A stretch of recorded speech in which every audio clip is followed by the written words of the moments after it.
తీర్థము అని చెప్పారు. ఇక గంగానది ఎలాగ వచ్చింది? గంగానది వచ్చి మణికర్ణిక మీద గుండా ప్రవహించింది. మణికర్ణిక సరస్సు, మణికర్ణిక హ్రదము, మణికర్ణిక కాసారం మీద గుండా ఆ గంగానది ఎలాగా ప్రారంభమై ఎక్కడో విష్ణుపాదోద్భవీ గంగా అనేటటువంటి గంగాదేవి ఈ సరస్సు మీద నుంచి ప్రవహించటం వలన ఈ మణికర్ణికకు అంతులేనటువంటి ప్రాభవం ఏర్పడింది. కాబట్టి మనం గంగా స్నానం ఎక్కడ చేయాలంటే మణికర్ణికా ఘట్టంలో కూడా చేయాలి. మొట్టమొదట చేయవలసింది అక్కడే, మణికర్ణికా ఘట్టంలోనే స్నానం చేయాలి. దానికి కూడా సమయం నిర్దేశించారు. మధ్యాహ్నం 12 గంటలకు అభిజిత్ లగ్నమునందు సకల దేవతలు సర్వదేవతలు బ్రహ్మ విష్ణు మహేశ్వరులతోటి సహా అక్కడికి వచ్చి దాంట్లో నెలవై ఉంటారు, కొలువై ఉంటారు. కాబట్టి ఆ మనం స్నానం చేసేటప్పుడు మణికర్ణికా ఘట్టంలో మధ్యాహ్నం పూట, మధ్యాహ్నం 12 గంటలు ఆ ప్రాంతాల్లోనే చేయాలి. ఎందుకు ఇక్కడ మణికర్ణికకు గొప్ప ప్రాభవాన్ని ఇచ్చాడు పరమేశ్వరుడు. ఏమంటున్నాడు ఆయన? సదా కృతయుగంచాస్తు. మణికర్ణికా ఘట్టం దగ్గర ఉండేటటువంటి ప్రాంతం అంతా కూడా సదా కృతయుగం, ఎప్పుడు కూడా కృతయుగమే. మనకు యుగాలు ఉన్నాయి, 4 యుగాలు: కృతయుగం, త్రేతాయుగం, ద్వాపరయుగం, కలియుగం. ఒక్కొక్క యుగానికి ఒక్కొక్క ప్రాముఖ్యత ఉంది. కృతయుగం అంతా కూడా పుణ్యమూర్తులైనటువంటి వారు, మహానుభావులైనటువంటి వాళ్ళు, తపస్సులు, యోగులు, చక్రవర్తులు వీళ్ళందరూ కూడా నివసించినటువంటిది కృతయుగం. కృతయుగంలో ఏది చేసినా పుణ్య ఫలితం ఇస్తుంది. కాబట్టి అక్కడ మణికర్ణికా ఘాట్ ఏమిటంటే సదా కృతయుగంచాస్తు. ఆ మణికర్ణికా ఘాట్లో మనం ఏం చేసినా కృతయుగంలో చేసినంత ఫలితం మనకు వస్తుంది. దానం కానీ, ధర్మం కానీ, స్నానం కానీ, దీపం కానీ, జపం కానీ, తపం కానీ ఏం చేసినా మణికర్ణికా ఘట్టంలో చాలా అద్భుతమైనటువంటి యోగ్యత మనకు లభిస్తుంది. ఇవన్నీ చెబుతున్నారు కదండి, నిజంగా మనకు వస్తాయా అంటే వస్తాయి. అవి కనిపించవు, కనిపించే రోజున కనిపిస్తాయి. ఎప్పుడు పడితే అప్పుడు నేను చేశాను కదా, దానికి ఏది చూపించమని, లెక్క చూపించమని బ్యాంకుకి వెళ్ళి అవన్నీ కూడా మనం వేయించుకున్నట్లుగా వీలు కాదు. మనకు ఉండేటటువంటి యోగ్యతను బట్టి, మనం చేసినటువంటి పనులను బట్టి, మనకు ఉండేటటువంటి అధికారాన్ని బట్టి మనకు లభించేటటువంటి పుణ్యము అనేటటువంటిది జన్మజన్మల పర్యంతం మన వెంటబడి వస్తూ ఉంటుంది.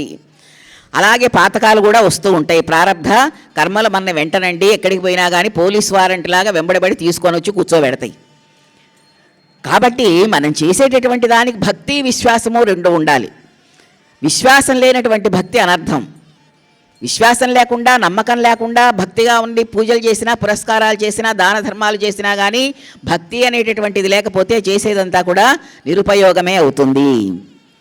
విశ్వాసము అనేటటువంటిది పరమాత్మయే మనకు విశ్వాసం. మనకు పరమాత్మ ఉన్నాడని విశ్వసిస్తున్నాం కాబట్టి, అస్థి ఉన్నది, ఉన్నాడు అనేటటువంటి నియమం ఉన్నది కాబట్టి మనం ఇక్కడికి వచ్చి కూర్చుంటున్నాము. నాస్తి, లేదంటే ఇక్కడికి రాము, ఇంతసేపు వినం. మనకు వినాల్సిన పని కూడా ఉండదు. ఆస్తికులంటే ఎవరంటే వేదాన్ని నమ్మేటటువంటి వాళ్ళు, వేద పురుషుణ్ణి నమ్మేటటువంటి వాళ్ళు, వేదంలో చెప్పినటువంటి ధర్మాన్ని ఆచరించేటటువంటి వాళ్ళు. ఆ ధర్మాన్ని ఆచరించకపోయినా అయ్యో నేను పాపం చేస్తున్నాను, అధర్మం చేస్తున్నాననే ఇంగిత జ్ఞానం కలిగినటువంటి వాళ్ళు. మనం చేసేటటువంటి ప్రతి పనికి కూడా విశ్వాసము అనేటటువంటిది ఉంటే తీర్థయాత్రా ఫలం కానీ, పుణ్యక్షేత్ర సందర్శనం కానీ మనకు లభిస్తుంది. లేకపోతే విశ్వాసం లేకపోతే మనకు వెళ్ళింది విహారయాత్ర అవుతుంది కానీ తీర్థయాత్ర కాదు. విహారానికి వెళ్తాం, వస్తాం, డబ్బులు ఖర్చు పెట్టుకుంటాం, సరిపోతుంది, అంతటితో అయిపోతుంది. దానివల్ల మనకు వచ్చేది లేదు, దానికి వచ్చేది ఏం లేదు. విశ్వాసము అనేటటువంటి అస్త్రంతో మనం పరమాత్మను సాధించగలగాలి.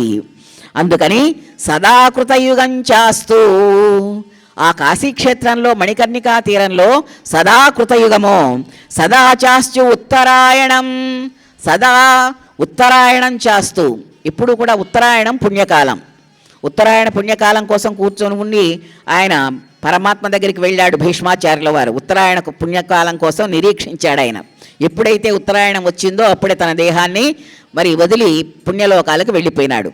ఉత్తరాయణంలో అన్ని శుభకార్యాలు జరుగుతాయి, వివాహాలు జరుగుతాయి, ఉపనయనాలు జరుగుతాయి, అన్ని మంచి కార్యక్రమాలన్నీ కూడా ఉత్తరాయణంలోనే చేస్తూ ఉంటారు. మంచి ముహూర్తాలు కూడా ఉత్తరాయణంలో జరుగుతాయి. అలాగా ఆ మణికర్ణికా ఘట్టం దగ్గర ఉండేటటువంటివన్నీ కూడా ఉత్తరాయణంలో చేసేటటువంటి పనులు.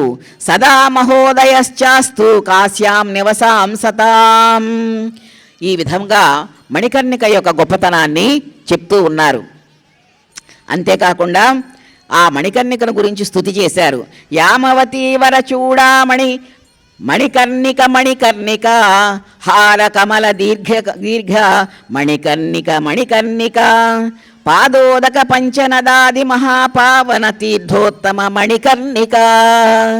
మణికర్ణికను గురించి ఇంతసేపు మనం ఎందుకు చెప్పుకుంటున్నామంటే అక్కడ ఉండేటటువంటి గొప్పతనం, వైభవం, మాహాత్మ్యం ఇవన్నీ కూడా అక్కడ మణికర్ణికా ఘట్టంలో ఉన్నాయి అని చెప్పేసి. కాశీక్షేత్ర దర్శనం ఎట్లాగా సఫలమవుతుందంటే మణికర్ణికలో స్నానం చేస్తేనే కాశీక్షేత్రానికి వెళ్ళినటువంటి పుణ్యం వస్తుంది.